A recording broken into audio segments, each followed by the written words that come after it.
और उसके addition mode कैसे काम करते हैं उसको प्रॉपर्ली जो है हम लोग को वेरिएबल और मेमोरी एडिशन मोड में जो है एक्सटेंड करना पड़ता है। तो इस चीज़ को समझने के लिए हम लोग जो है पॉइंटर का कंसेप्ट जो है वो क्लियर रखते हैं।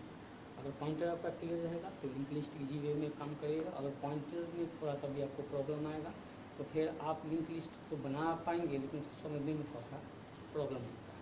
तो हम लोग स्टार्ट करते हैं पॉइंटर से। तो पॉइंटर जैसे कि हमारा डिफिनेशन बताता है कि pointer is a variable that holds the memory location of another variable of same type. यहाँ पे ध्यान देंगे, ये जो है पॉइंटर वेरिएबल है ये मेमोरी लोकेशन को होल्ड करता है, यानी कि आपके जो भी वेरिएबल्स क्रिएट होते हैं वो वेरिएबल्स आपके रैम के किसी न किसी लोकेशन पे क्रिएट होते हैं। और वो लोकेशन जो है आपका एक नंबर होता है, एक पॉजिटिव इंटीजर नंबर होते हैं जो एड्रेस की तरह बिहेव्स करते हैं, यानी कि उस लोकेशन की तरह बिहेव्स करते हैं। और यहाँ पर जो है पॉइंटर का केस क्या करता है कि उसी एड्रेस मोड को यूज करके एक्सेसिंग ऑपरेशन और अनदर टेक्निक्स अप्लाई करके हम लोग उस पर ऑपरेशन करते हैं। तो डिफिनीशन ऐसा बता रहा है कि pointer is a variable that holds the memory location of another variable of same type. यहाँ पे सेम टाइप का मीनिंग क्या है कि हम जिस चीज़ का पॉइंटर बनाएंगे, सपोज कीजिए कि अगर हम इंटीजर का पॉइंटर बनाते हैं तो ऐसे केस में आपका जो है इंटीजर पॉइंटर में आपका सिर्फ वैसा ही वेरिएबल होल्ड होगा जो इंटीजर टाइप होगा। वेरिएबल कैसा होंगे? इंटीजर टाइप होंगे। उसी तरीके से अगर आप फ्लोट पॉइंटर बनाते हैं तो वैसा ही वेरिएबल स्टोर होगा जो फ्लोट टाइप होगा। तो इस चीज़ को ध्यान रखेंगे। अगर हम टाइप मिसमैच करते हैं यानी कि इंटीजर पॉइंटर बनाते हैं और फ्लोट वेरिएबल के एड्रेस को होल्ड करने की कोशिश करते हैं तो टाइप मिसमैच का एरर आ जाएगा, can not convert pointer to float या फ्लोट टू पॉइंटर। तो डिफिनीशन लिखते हैं, आप बोर्ड पे देखेंगे और उसके साथ डिक्लेरेशन कैसे किया जाता है ये भी लिख सकते हैं। तो डिफिनीशन बता रहा है pointer is a variable that holds the memory location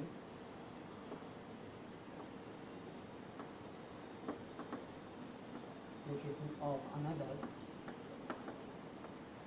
variable of same data। ये हमारा डिफिनेशन है। सिंटैक्स कैसे इसको हम लोग डिक्लेयर करते हैं, तो सिंटैक्स आपका होगा डेटा टाइप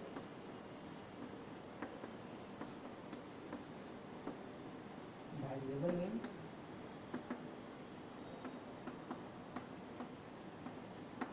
और ध्यान देंगे वेरिएबल नेम के पहले हम लोग क्या करते हैं एस्टेरिस्क सिंबल लगा देते हैं। जैसे ही हम एस्टेरिस्क सिंबल लगाते हैं इसका मतलब ये हो गया कि आपका ये जो वेरिएबल है कुछ स्पेशल टाइप का वेरिएबल हुआ और ये वेरिएबल किस तरीके का है तो ये पॉइंटर टाइप का हुआ और इसमें हम लोग सिर्फ मेमोरी को ही होल्ड कर सकते हैं, मेमोरी एडिशन मोड को स्टोर कर सकते हैं। ये आपका वेरिएबल डिक्लेरेशन। और इनिशियलाइजेशन की बात करें, ये पहला मेथड हो गया। दूसरा मेथड हो गया data type asterisk symbol variable name to address operator old variable जो भी आपका वेरिएबल पहले से क्रिएट है इसको हम लोग करते हैं डिक्लेरेशन एंड इनिशियलाइजेशन। यानी कि ये दोनों प्रोसेस यहाँ पे काम कर रहा है, क्लियर भी कर रहे हैं, साथ साथ हम लोग उस मेमोरी में एड्रेस भी स्टोर करें। और ये सिर्फ डिक्लेरेशन प्रोसेस है, डिक्लेरेशन हो रहा है यानी कि सिर्फ हम पॉइंटर वेरिएबल को डिक्लेयर करें। यहाँ ध्यान देंगे डेटा टाइप बताया गया है। तो डेटा टाइप हमारे पास दोनों तरीके के होते हैं, एक बेसिक डेटा टाइप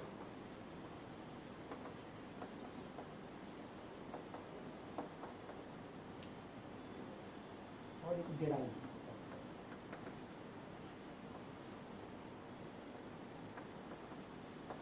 यानी कि पॉइंटर हमारा जो है दोनों तरीके का बनाया जा सकता है, बेसिक डेटा टाइप का भी बनाया जा सकता है और डेराइव डेटा टाइप का। Derive data type basic data type पे ही होते हैं। यानी कि अगर ड्राइव डेटा टाइप की बात करें तो हमारा एरे होता है, हमारा स्ट्रक्चर होता है, हमारा जो है पॉइंटर होते हैं, ये भी ड्राइव डेटा टाइप में ही आते हैं। तो हम लोग पॉइंटर का भी पॉइंटर बनाते हैं, इसलिए हम लोग यहाँ पे कह सकते हैं कि ड्राइव डेटा टाइप का जो है पॉइंटर बनाया जा सकता है। और साथ साथ बेसिक डेटा टाइप इंटीजर है, फ्लोट है, लॉन्ग है, डबल है, शॉर्ट है, इंट है, बहुत सारे हमारे पास 7-8 टाइप के डेटा टाइप सी में हैं। तो ये टेक्निक है हमारा जो है वेरिएबल को, ये सिंटेक्स है हमारा वेरिएबल को डिक्लेयर करने का। अगर इसका एक एग्जांपल लें कि कैसे हम लोग जो है इसको डिक्लेयर कर सकते हैं, कैसे हम लोग कोड में लिखेंगे, तो सिंपल सा है। अगर बेसिक डेटा टाइप की बात करें, अगर हमारे पास डेटा टाइप इंट है तो int सिंपल सा तरीका है। हम लोग जो है ए वेरिएबल बना रहे हैं और उसके पहले हमने क्या किया, एक्स्ट्रिक सिंबल का यूज़ किया।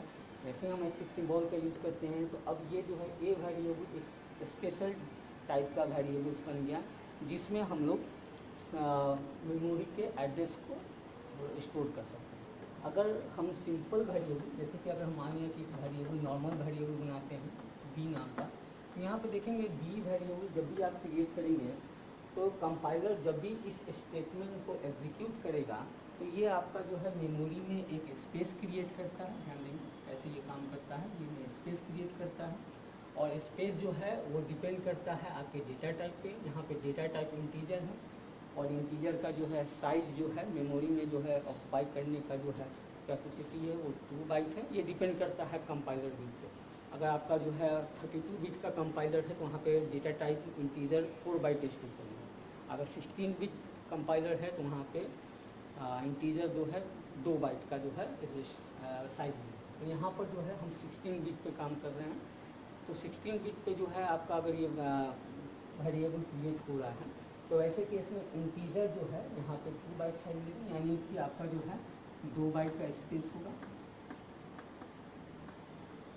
अगेन हमारा जो है इस वेरिएबल का नाम क्योंकि हमने बी असाइन किया है इसलिए इसका नाम बी हो जाएगा। अगेन हर वेरिएबल जब भी हम ये जानते हैं कि जब भी हम वेरिएबल क्रिएट करते हैं या कंपाइलर जब भी किसी लोकेशन पर वेरिएबल के स्पेस को ऑक्यूपाई करता है तो ऐसे केस में वहाँ पर कुछ न कुछ वैल्यू उसमें असाइन हो जाते हैं जिसको हम लोग गार्बेज वैल्यू कहते हैं। तो इसका वैल्यू जो है वो गार्बेज होगा। ये अननोन है, ये पॉजिटिव हो सकता है, नेगेटिव हो सकता है। तो गार्बेज वैल्यू हमारे अनयूज के होते हैं, यहाँ पे गार्बेज वैल्यू का यूज़ नहीं होता है। इसलिए हम लोग जो है जब भी कोई वेरिएबल से डिक्लेयर करते हैं तो वहाँ पर हम लोग वैल्यू को असाइन कर देते हैं, यानी कि डिक्लेरेशन और इनिशियलाइजेशन प्रोसेस सेम कर देते हैं, चाहे हमारा वैल्यू जो है 0 से स्टार्ट करे या 1 से स्टार्ट करे। लेकिन बहुत सारे अभी करेंट के जो लैंग्वेज हैं जैसे जावा की बात करें तो यहाँ पर जावा जो है किसी भी वैल्यू और को 0 असाइन कर देता है। तो यहाँ पर जो है ये थोड़ा एडवांस टेक्निक है। लेकिन अगर सी की और C++ की बात करें तो ऐसे केस में जो है वेरिएबल्स क्रिएट होने के बाद वहाँ पे वैल्यू असाइन नहीं होते, वहाँ पे गार्बेज वैल्यू होता है। ऐसे केस में हम लोगों को क्या करना पड़ता है कि वैल्यू को इनिशियलाइज करना पड़ता है या असाइन करना पड़ता है। तो अभी हम नॉर्मल वेरिएबल की बात करें तो हमारा डेटा टाइप के अकॉर्डिंग साइज हुआ, वेरिएबल में जो हमने असाइन किया अकॉर्डिंग टू रूल्स, और हमारा गार्बेज वैल्यू हुआ। और इस वेरिएबल का जो है हमारा एक मेमोरी लोकेशन क्रिएट होता है। सपोज करिए कि यहाँ पर 3, 4, 9, 7 ये मेमोरी लोकेशन पे जो है इस वेरिएबल बी को कंपाइलर ने क्रिएट किया। तो मैक्सिमम टाइम हम लोग जो है नॉर्मल वेरिएबल से काम चलाते हैं। जब तक हम लोग पॉइंटर का यूज़ नहीं करते हैं तो ये नॉर्मली वेरिएबल आपका जो है नॉर्मल वेरिएबल की तरह बिहेव करता है और यूज करते हैं हम लोग। लेकिन जब पॉइंटर का केस आता है तो वैसे केस में हमारा मेमोरी लोकेशन भी क्या होता है कि यूज में आ जाता है। तो अगर वेरिएबल की बात करें तो नॉर्मली हमारा वेरिएबल का क्या क्या प्रॉपर्टीज आ गया। तो पहला जो है वेरिएबल का साइज हो गया, दूसरा हमारा वेरिएबल का वैल्यू हो गया, तीसरा हमारा वेरिएबल का नेम हो गया और चौथा हमारा वेरिएबल का एड्रेस। यानी कि हमारे इस वेरिएबल के 4 प्रॉपर्टीज आ गए। जब भी हम कोई वेरिएबल क्रिएट करते हैं तो हमारा कंपाइलर जो है उसके साइज, उसके वैल्यू, उसके नेम और एड्रेस को असाइन करता है। तो पॉइंटर जब हम नहीं जानते हैं तो वैसे केस में हमारा यहाँ पे नेम यूज में आता है। लेकिन जब पॉइंटर हम जान जाते हैं तो अगर आप चाहें तो आप सिर्फ एड्रेसिंग मोड पे भी काम कर सकते हैं, नेम की ज़रूरत नहीं। यानी कि वेरिएबल नेम अगर न भी हो, अगर उसका एड्रेस मालूम है तो हम उस एड्रेस के थ्रू वेरिएबल को एक्सेस कर सकते हैं, उसमें मैथमेटिकल ऑपरेशन कर सकते हैं, उसको हम लोग जो है असाइन कर सकते हैं, यानी कि हमारे पास सारे टेक्निक हो जाते हैं जो नॉर्मल एक वेरिएबल में होता है। तो ये काम यहाँ पर भी है कि जैसे ही हम लोग यहाँ पर पॉइंटर वेरिएबल क्रिएट करते हैं, ये चारों के चारों जो है यहाँ पर क्या हो गए कि पॉइंटर वेरिएबल के प्रॉपर्टी एसोसिएट हो गए। लेकिन यहाँ पे एक छोटा सा डिफरेंसेज है, यहाँ पर जो वैल्यू है वो वैल्यू यहाँ पर एड्रेस हो जाएगा, यानी कि अब वैल्यू ना होकर यहाँ पे ये एड्रेस हो जाएगा ऐसे केस में। और यहाँ पे साइज जो है, ये साइज हम लोगों का जो है तो इस जगह वैरी करता है। यहाँ पे अगर इंटीजर हमने ले लिया तो 2 बाइट, अगर फ्लोट लेते तो 4 बाइट, लॉन्ग लेते तो 4 बाइट, डबल लेते तो 8 बाइट। ऐसे केस में हमारा जो है अगर पॉइंटर वेरिएबल की बात करें तो पॉइंटर वेरिएबल का साइज जो है, यानी कि मेमोरी में क्या स्पेस लेगा पॉइंटर वेरिएबल, ध्यान देंगे पॉइंटर वेरिएबल क्या साइज लेगा, ये डिपेंड करता है आपके कंपाइलर बिट पे, यानी कि आप किस कंपाइलर, कितने नंबर ऑफ कंपाइलर बिट का यूज़ कर रहे हैं। अगर 16 बिट कंपाइलर का यूज़ कर रहे हैं तो ऐसे केस में आपका साइज जो है पॉइंटर वेरिएबल का 2 बाइट हो जाएगा। ध्यान देंगे अगर आपने 16 बिट कंपाइलर का यूज किया तो वैसे केस में आपका पॉइंटर वेरिएबल का साइज 2 बाइट होगा, चाहे वो पॉइंटर वेरिएबल किसी भी टाइप का हो। अगर आप फ्लोट भी यूज करेंगे तो वैसे केस में आपका जो है पॉइंटर वेरिएबल जो है 2 ही बाइट का होगा, जबकि हम जानते हैं कि फ्लोट जो है मेमोरी में 4 बाइट स्पेस लेते हैं, लेकिन पॉइंटर के केस में यानी कि पॉइंटर जहाँ क्रिएट होगा वो 4 बाइट का, वो 2 बाइट का ही क्रिएट होगा। तो ये ध्यान रखना है कि हमारा जो है जो नॉर्मल वेरिएबल है उसके साइज वेरी करते हैं, लेकिन पॉइंटर वेरिएबल के साइज जो है फिक्स हो जाते हैं। ये कंपाइलर बिट पर डिपेंड करता है। 16 बिट होगा तो 2 बाइट, अगर 32 बिट होंगे तो 4 बाइट हो जाएगा, 64 बिट के भी होते हैं तो ऐसे केस में 8 बाइट होगा। तो यहाँ पर इस चीज़ को हम चेक करेंगे प्रोग्राम के थ्रू कि कैसे काम करता है। दूसरा नेम, तो नेम हम लोग डिक्लेयर करते हैं पॉइंटर वेरिएबल का, तो ये यहाँ पर सेम हो जाएगा। एड्रेस, जैसे हमारा ये वेरिएबल किसी मेमोरी लोकेशन पे क्रिएट हुआ है तो उसी तरीके से ये वेरिएबल भी आपके रैम पे किसी पार्टिकुलर लोकेशन पे क्रिएट होंगे तो आपका पॉइंटर वेरिएबल का भी एड्रेस होगा। ध्यान देंगे पॉइंटर वेरिएबल का भी एड्रेस होगा, और चूँकि ये पॉइंटर टाइप है तो इस वेरिएबल में वैल्यू ना स्टोर होकर क्या स्टोर हो जाएगा, एड्रेस हो जाएगा। ऐसे केस में हमारे पास जो है इसका प्रॉपर्टी हो जाएगा साइज, जो फिक्स साइज का होगा। इसके लिए दूसरे प्रॉपर्टीज हैं, नेम होगा, यानी कि हम वेरिएबल का नेम डिक्लेयर करते हैं। तीसरा हो जाएगा हमारे पास एड्रेस, यानी कि अगर आप पॉइंटर का यूज कर रहे हैं पॉइंटर वेरिएबल का तो ऐसे केस में आपका साइज होंगे, नेम होगा और एड्रेस होगा। यहाँ पे ध्यान देंगे एड्रेस यहाँ पर हमने इस वेरिएबल का बताया था, हमने भी यहाँ पर एड्रेस इस वेरिएबल का बता रहे हैं, यानी कि ए का ये एड्रेस है, लेकिन इसका वैल्यू क्या होगा, यहाँ पर वैल्यू जो है वैल्यू के फॉर्म में न होकर, अगर हम चौथी बात करें अगर इस पॉइंटर वेरिएबल का तो ये वैल्यू के फॉर्म में न होकर एड्रेस के फॉर्म में होगा, तो इसको लोकेशन कर सकते हैं। लोकेशन वैल्यू एज लोकेशन, ऐसे वैल्यू एज लोकेशन, यानी कि लोकेशन के फॉर्म में दिया जाएगा। तो यहाँ पर हमारे पास जो है पॉइंटर वेरिएबल हमने जो है नॉर्मल वेरिएबल और पॉइंटर वेरिएबल में डिफरेंशियल देखा कि हमारे पास नॉर्मल वेरिएबल और पॉइंटर वेरिएबल कैसे काम करते हैं। अब आइए हम इसका एक एग्जांपल लेते हैं कि हम लोग अगर इस पॉइंटर वेरिएबल को क्रिएट कर रहे हैं तो ये प्रोग्राम में कैसे क्रिएट होगा। सिंपल सा एक पॉइंटर वेरिएबल को चेक करने का प्रोग्राम बना रहे हैं कि नॉर्मल वेरिएबल और पॉइंटर वेरिएबल दोनों काम कैसे करें। छोटा सा प्रोग्राम बनाएंगे सिंपल सा,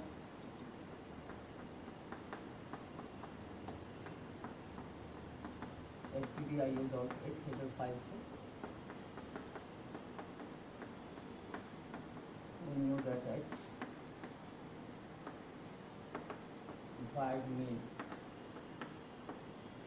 हमने एक वेरिएबल बनाया ए इक्वल टू हमने फाइल, यहाँ पर नॉर्मल वेरिएबल हमने जो है बनाया है, और एक वेरिएबल फिर अगेन इंट टाइप का ही बना रहे हैं, और ये जो है पॉइंटर टाइप होगा, इसका नाम दे रहे हैं टीपीआर, यानी कि हमने दो वेरिएबल बनाए, एक टी बनाया एक टीपीआर।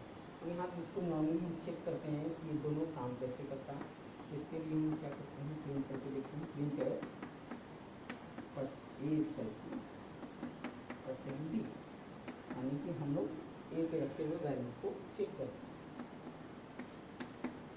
अब again print new line ptr %। यहाँ पे ध्यान देंगे पॉइंटर के वैल्यू को अगर प्रिंट करना हो तो हम जान रहे हैं कि पॉइंटर एक ऐसा वेरिएबल होता है जिसमें मेमोरी लोकेशन होल्ड होता है और मेमोरी लोकेशन जो है वो निगेटिव नहीं होती। इसलिए यहाँ पर जो हम लोग कंट्रोल स्ट्रिंग यानी कि जो फॉर्मेट स्ट्रिंग यूज करते हैं प्रिंट के लिए वो अनसाइनिंग प्रिंट होता है जिसको हम लोग यू से डिनोट करते हैं। तो यहाँ पे यू से प्रिंट करेंगे और प्रिंट करेंगे ptr को।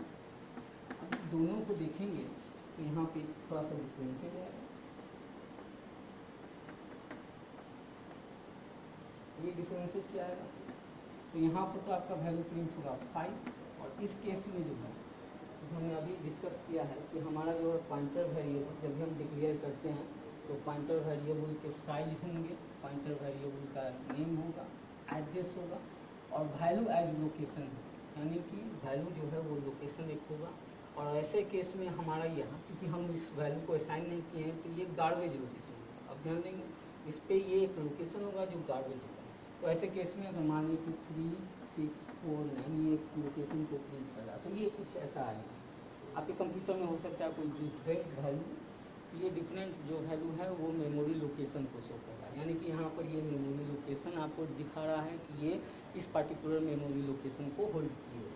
ये गार्बेज लोकेशन है, इसको हम लोग अनयूज करते हैं यानी कि यूज में नहीं लेते हैं। अगर आप गार्बेज लोकेशन पे ऑपरेशन करेंगे तो कई बार ऐसा होता है कि हमारे प्रोग्राम सही भी काम करते हैं और कई बार ऐसा होता है कि गार्बेज लोकेशन के कारण हमारे प्रोग्राम मिसबिहेव करने लगे, यानी कि जो हम रिजल्ट चाहते हैं वो रिजल्ट यहाँ पर ना आए। तो ऐसे केस में जो है क्योंकि हमने यहाँ पर ptr को असाइन किया और ptr में जो है कोई लोकेशन को हमने असाइन नहीं किया है और हम उस लोकेशन को एक्सेस कर रहे हैं, अनवांटेड जो है लोकेशन जो यहाँ पे होल्ड है उसको हम एक्सेस कर रहे हैं। ऐसे केस में ये हो सकता है कि एरर हो या फिर हो सकता है कि ये प्रॉपर्ली काम करे। तो ये हमारा केस किया कि हम प्रोग्राम को जो है चेक करें। अब इसमें थोड़ा सा मॉडिफिकेशन करके अगेन हम लोग साइज और दोनों के एडिशन मोड को जो है कैसे काम किया जाता है उसको भी कर लेते हैं। तो ऐसे केस में अगर हम इस प्रोग्राम में छोटा सा चेंजेस करें यहाँ पर बताकर एक लाइन और हम यहाँ पर बढ़ा है, अगर हम यहाँ पर ptr equal to address of a, अगर यहाँ पर ये हमने लिख दिया और सपोज कीजिए ये हमारा वेरिएबल 2 बाइट का है, ये हमारा वेरिएबल जो हमने इस प्रोग्राम में दिया ए, इस मेमोरी लोकेशन पे है, इसका वैल्यू आपका हो गया 5, ठीक है। दूसरा हमारे पास एक वेरिएबल है जिसको हम ptr करें, इसका भी मेमोरी लोकेशन होगा। सपोज कीजिए कि ये अभी प्रिंट किया है तो 3649 गार्बेज लोकेशन होगा। साइज इसका 2 बाइट होगा, अभी हम डिस्कस किए हैं कि साइज में होगा ये 2 बाइट क्यों होगा। तो हमारा स्टेटमेंट पहला ये हुआ, जब आपका ये स्टेटमेंट ये एग्जीक्यूट होगा तो ये वाला आपका जो है मेमोरी लोकेशन क्रिएट होगा कुछ इस तरीके से, उसमें वैल्यू 5 होंगे।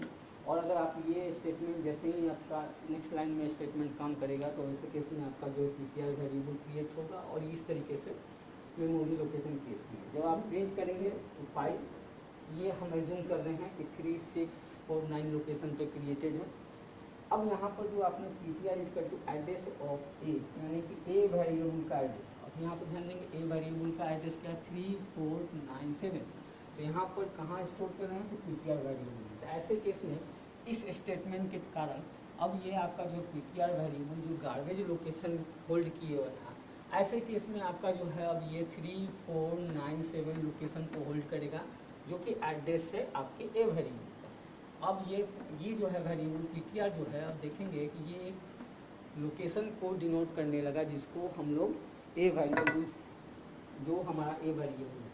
तो ऐसे केस में आपका ptr वेरिएबल एक मेमोरी को होल्ड किए हुए है जो ए वेरिएबल का एड्रेस है और इसको हम लोग जो है डॉट लाइन से जो है दिखाते हैं और ये एक तरीके से पॉइंट करने लगा किस मेमोरी एड्रेस को, उस मेमोरी एड्रेस को जो ए है जो आपके किसी रैम में दिए गए। इसको आपको एक बार चेक कर लेना है, प्रिंट करके देख लेना है। प्रिंट है न्यू लाइन ptr का एड्रेस चेक करेंगे ptr इक्वल टू %u, तो देखेंगे कि ये आपका जो है ptr का जो वैल्यू है वो मेमोरी एड्रेस है किसका ए का। और अगर आपको ए का यानी कि ए वेरिएबल का मेमोरी एड्रेस को चेक करना है तो ऐसे केस में हम लोग जो है address of a equal to लिखेंगे %u, ध्यान देंगे तो हम एड्रेस यूज़ कर रहे हैं तो अगेन %u का यूज़ करेंगे अनसाइनिंग का। और यहाँ पर एड्रेस ऑपरेटर यूज कर लेंगे वेरिएबल ए के ऊपर। ध्यान देंगे 10th में हम लोग जो है कभी वेरिएबल का जो है एड्रेस नहीं यूज करते थे, लेकिन अब हमारा केस स्टार्ट हो गया है कि किसी भी वेरिएबल का अगर एड्रेस देखना हो तो ऐसे केस में हमारा जो है वेरिएबल के नाम के पहले अगर हम एड्रेस ऑपरेटर का यूज करेंगे तो वो एड्रेस को शो कर जाएंगे। अब यहाँ पर आप बेसिस लगाएंगे, प्रोग्राम को इन करेंगे, इसको एग्जीक्यूट करेंगे तो देखेंगे कि आपका ये ptr वेरिएबल में वैल्यू क्या है तो 3497 ये प्रिंट होगा। और एड्रेस ऑफ ए क्या है, एड्रेस ऑफ ए है 3497, यानी कि दोनों का एड्रेस जो है सेम होगा। यानी कि ये प्रूव करता है कि हमारा जो pointer variable memory address hold करता है आपके अनदर वेरिएबल का जो सेम टाइप। तो आज के लिए इतना ही। अब नेक्स्ट क्लास में हम लोग ऑपरेशन ऑन पॉइंटर देखेंगे और साथ साथ जो है हम लोग पॉइंटर से रिलेटेड जितने भी एक्सेसिंग है उसको देखेंगे। Thank you. कितना टाइम हो गया?